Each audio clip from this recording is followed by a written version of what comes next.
Hey guys, Cat Goblin and Martin here. Now, I play a lot of games, and a few of my favorite YouTubers have done challenge videos on some of them, where you have to avoid touching any form of currency. For example, Nico BBQ plays the Mario games without touching coins. Sovereign Gaming played LEGO Star Wars The Complete Saga without touching studs, and 6toon did the same thing for LEGO Star Wars 3 The Clone Wars. Links to their channels in the description. Anyways, I thought I'd do a challenge video like theirs, but instead, do it in a Sonic game. Can you beat Sonic without touching rings? In the whole Sonic franchise, rings are very important as they give you an extra hit point or some sort of power, but who needs them? They're just another pocket weight, am I right? And since you guys like the last small challenge, I decided to start this one off with Sonic Heroes. The rules are quite simple and easy. I cannot touch a single ring. The ring counter on the top left must remain at 000. I know in Sonic games you can just get hit by an enemy to lose all your rings, but if I can do that, then that would mean that every level would be possible, so no rings at all. Checkpoints are allowed, and if I'm forced to collect rings, then I can still keep them on me even if I take damage. Might as well keep the ones that are forced to get because it doesn't change anything at the end. Oh, and did I mention that we can now die in one hit? I will be playing as every team in the game, but I'll mostly be focusing on Team Sonic because the levels for the others are mostly the same, with Team Darks being about the same length, Team Roses are shorter, and Team Chaotix have missions which can be short or long. I'll point out any differences that the other teams have in each stage. If this challenge flops, then I'll count up how many rings I collected for each of them. And with that being said, let's get into it. The Seagate tutorial is our first stop. You can easily dodge the rings on the speed section path. Then for this tunnel, you can just use knuckles on the sides to punch the blocks so you can avoid touching all the rings in the center. Piece of cake. Although I wish the same can be said for Team Rose. The start is possible, but the tunnel is a big problem. Big does use his fishing rod to hit it first, but then he hits Amy and Cream like baseballs. You can go in the tunnel, but you'll always get a few rings while trying to break the last few blocks. It also doesn't help that Big is, well, big. I used a Big's fishing rod flail attack, or I bashed my teammates in the blocks by the entrance. I did collect some rings by the middle of the tunnel, which gave me some room to destroy the remaining blocks, without getting too many rings. So for Team Rose, I got 4 rings from that tunnel. Let's make sure that number doesn't increase. Seaside Hill is where the challenge starts to really begin. At the start for Team Sonic, make sure to jump back immediately after you're done automatically running to avoid these rings. Just don't jump into the water. For this challenge, I'll mostly be using my Fly and Power character because when you play your Speed character, your other 2 teammates will collect and gravitate towards rings. So it's always important to keep your team close. Throughout Seaside Hill, make sure to fly past every single loop as they contain a lot of rings. And yes, this big loop here can be bypassed with flight. The bobsled section is also easy once you memorize where the rings are. For Team Dark, you're running automatically at the start, which forces us to get 4 rings. The same problem also goes for Team Rose, but instead of 4 you get 3 rings if you jump back in time. It seems like the rings are just too tempting for them. The bobsled is impossible for Team Rose. We have 3 balloons here containing rings, and at this point you choose your poison. Make sure to go for the middle one as it only has 5. Then Team Chaotix is, thankfully, doable. There are many things in Sonic Heroes that can give out a ring, such as the balloons, rainbow rings, items with a bundle of rings, and by jumping on all 3 stars in the bounce cushion, you get a ton of rings. So make sure to avoid all of these, unless you memorize which balloons has the level of orbs and boosts. Ocean Palace is possible for everyone, you just have to fly over the loops. Team Sonic and Dark encounter this giant boulder, and of course, there's rings on the path. But I have to clear it fast, and without touching a ring. Your Fly character will certainly get crushed, and Speed will obviously collect some rings. But then I switched to my Power character, punched, and ran. When the rock hit me, I took some form of damage, but didn't die. This is something I never really paid attention to until now. When you have your teammates on you as projectiles, they act as shields, so when you get hit by an enemy, it's as if your teammates were rings. Anyways, back at the boulder part. Hug the sides of the path, and every time the rock hits you, just punch so that your teammates latch onto you again. The Egg Hawk is very easy to defeat without rings. Just make sure to jump back after the in-game cutscene to avoid the ring in front of you. Grand Metropolis is possible. At the start, pull back to avoid all the rings on the energy path. The rings near the poles can be bypassed from a safe distance. Watch out for the rings in the fast paths, and you can actually bypass the rainbow ring with charming at this part. Power plant is pretty simple. For the start of Team Dark, make sure to move to the sides to dodge this ring while falling, and you pretty much just fly inside the huge storage tank.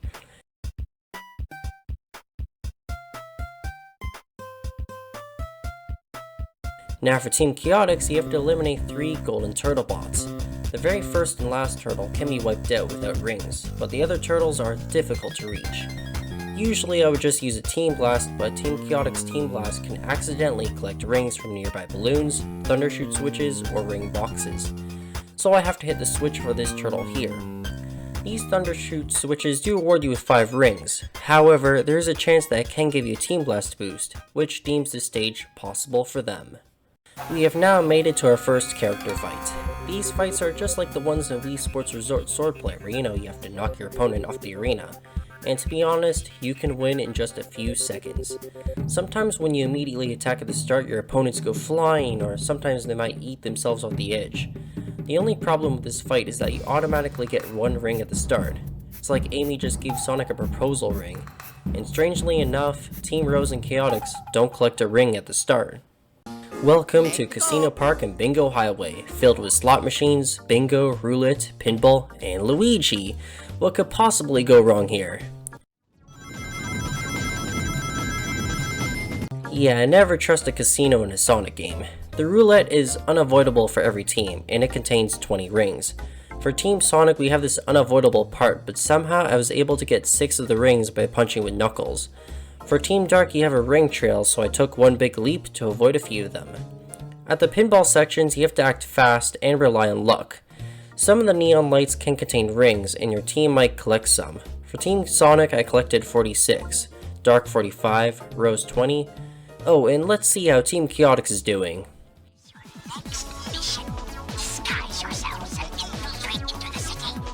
Goal is to collect 200 rings. This is a test of luck. Damn, not here. Well, this isn't happening. I have to collect exactly 200 rings. I'm just gonna put it out there. Team Chaotix will probably have the most rings. Well, at least they can use that to pay rent. For Bingo Highway, you can avoid most of the rings in pinball, but there are some unavoidable parts.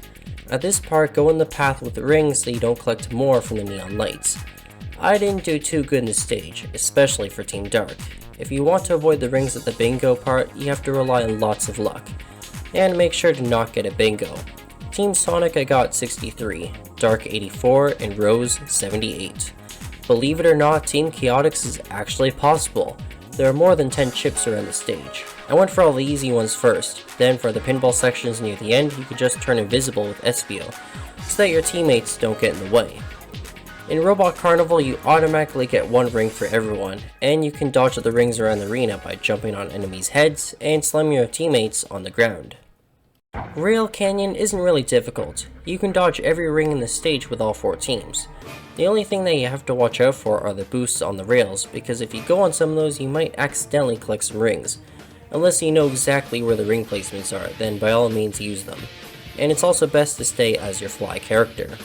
Bullet Station starts off great, but then you have cannons that fire you into balloons with rings which are centered that you can't really avoid. The bobsled part for Team Sonic, Dark, and Chaotix is fine at first, up until the end when you have a line of rings. Luckily you can jump twice so you only collect 2. And Team Dark has an unavoidable ring trail. At this part, position Sonic and Knuckles on these switches so that they don't return with rings, and be careful of ring boxes spawning after when you smash a terminal. I got 42 rings for Sonic, 49 for Dark, 15 for Rose, and 12 for Team Chaotix. Welcome to Lazy Town, a place where you wanna stay. You'll meet Robbie with his rotten plan, and Spartacus saving the day. Egg Albatross is an easy boss fight because all you need to do is mash your homing attack. The only gripe with this fight is that you automatically get 1 ring at the start. Frog Forest is pretty straightforward, and can I just say that this stage literally looks like it would fit Super Monkey Ball?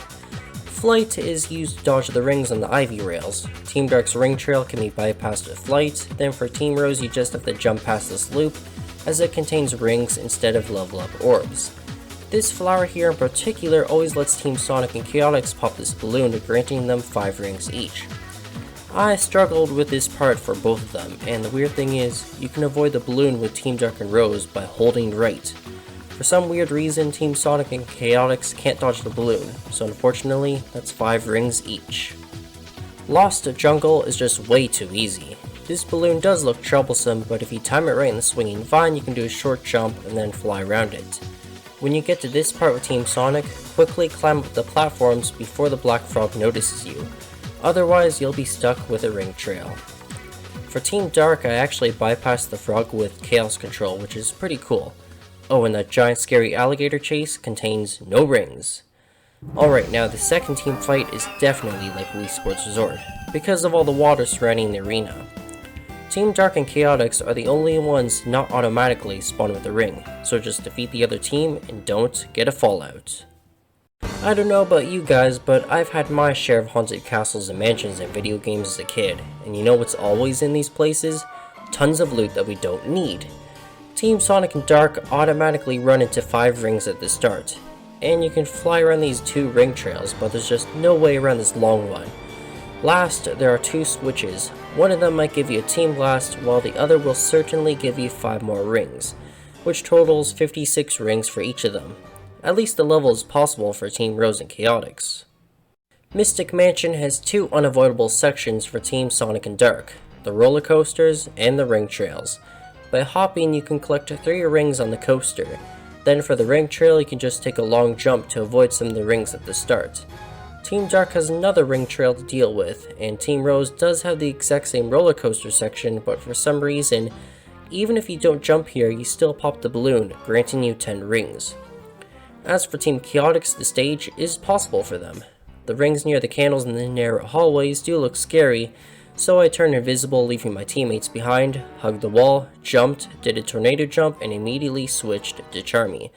I got 32 rings for Sonic, 50 Dark, and 13 for Team Rose. Robot Storm is easier than Robot Carnival because after when you clear the first arena, the next ones don't have rings lying around, although Team Rose does have a ring item box in the second platform, so watch out for that. When you teleport here, make sure to move right or left so you don't pop the balloon. The balloon can be tricky to maneuver around when you have to destroy all the flappers with Team Dark and Chaotix. Oh, and this cannon part is doable. The level's fine, but just like the last robot fight, you automatically get 1 ring at the start. We're getting close to the end, and Team Sonic, Dark, and Rose just had to automatically run into 4 rings at the start of the Egg Fleet. The stage is actually really easy. When flying with a propeller, do the exact opposite of what your teammates tell you to do. So when they say go up, just go down, and you don't even get hit by missiles. For the fans, float in the sides to avoid the rings at the center, and you have to be so careful when doing that switch for Team Chaotix. Finally, Final Fortress is a level that's possible. It's so big and open that rings aren't even a problem, especially if you take the other routes. On the rail grinding part, you can just jump around the rainbow rings, and when you land on this one, make sure to jump to another rail quickly. Team Sonic and Dark encounter a Thundershoot switch near the end, but like I said before, if you hit it, there's a chance that you can get Team Blast energy to fill up your gauge, so get lucky. When you face off against Eggman for the 3rd time, make sure to jump left or right to avoid touching the ring directly in front of you. Chase him down as your fly character, and while you're at it, make sure to level them up twice. The platforms that you fight on contain a circle of rings, and the cannons do have ring boxes. Except for Team Dark, they instead have balloons above. For the whole fight, I mainly used my fly character and constantly did Thunder Shoe. I struggled with this boss a lot for Team Sonic because my teammates would accidentally go for a ring when I fired them, but I learned that instead of spamming Thunder Shoot, just fire at a slow and normal pace. All I can say for this strategy is that it's just like throwing cheese at all the bosses in Sonic Advance 2. I also would not level your fly type to level 3 because then your teammates will home in on rings. And I was able to cheese the fight again with the last 3 teams without touching a single ring. After getting all 7 Chaos Emeralds, we have now made it to the final boss, Metal Sonic. In his Metal Madness phase, the fight is pretty easy in the platforms, although at the start you automatically collect 1 ring with Team Rose. Then when you switch to Team Chaotix, you collect some rings. I was able to collect 2 here.